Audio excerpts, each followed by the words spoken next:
Bonjour et bienvenue pour cette 148e édition de Un jour un comics, l'émission qui vous présente des comics en VO, des comics qu'il vous faut, des comics disponibles sur originalcomics.fr, un petit site, pas trop mal. Alors aujourd'hui je suis ravi de vous parler du deuxième et dernier, parce que c'est une série en deux parties, de Lady Mechanika, The Lost Boy of West Abbey, la troisième mini-série, parce que vous savez que Lady Mechanika n'est pas une série régulière, c'est une succession de mini-séries.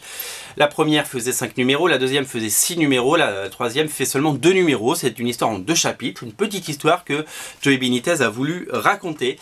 Une histoire très très belle où il a fait appel à son coloriste initial qui a co-créé finalement presque Lady Mechanika, qui s'appelle Peter Steigerwald, où il a repris un petit peu la main sur le dessin, même si il laisse à Martine Montiel le soin de fignoler. Et donc voilà, donc c'est toujours aussi beau. Je vais vous montrer un petit peu à quoi ça ressemble. C'est absolument magnifique. Et voilà, c'est surtout que c'est une petite mini-série en 2 parties. Donc si vous avez jamais goûté du Lady Mechanika, c'est peut-être le moment. Comme ça, vous prenez 2 numéros, les 2 sont disponibles.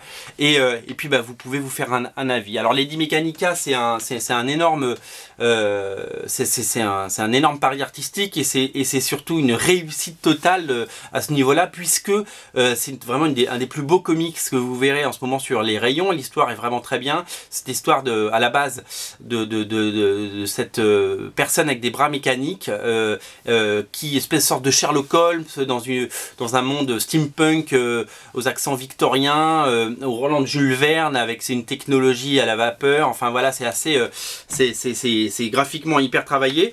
Il connaît son affaire. C'est édité par Joey Benitez Productions, c'est-à-dire que il n'est plus chez Aspen Productions. Il édite lui-même ses propres comics et le résultat est vraiment satisfaisant et même voilà. Et puis il adore faire des variant covers. Ça c'est la couverture normale, ça c'est la variant cover qui est absolument magnifique.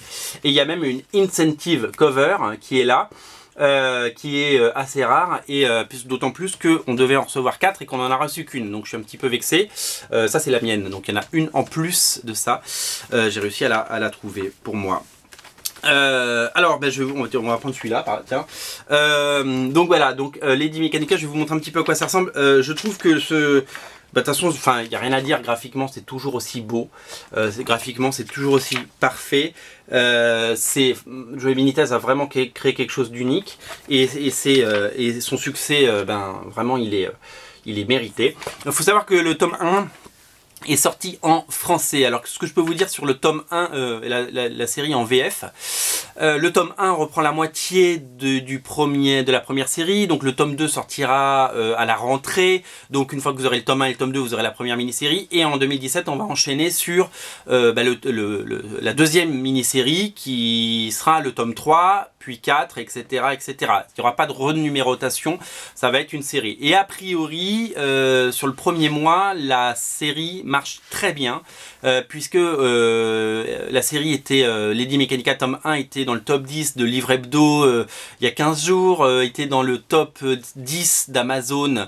Voilà, ça marche très fort, il y a un intérêt fou. Je discutais en librairie, j'étais chez Pulps il y a 2 jours, ils me disaient que c'était leur meilleure vente Glénat Comics à date.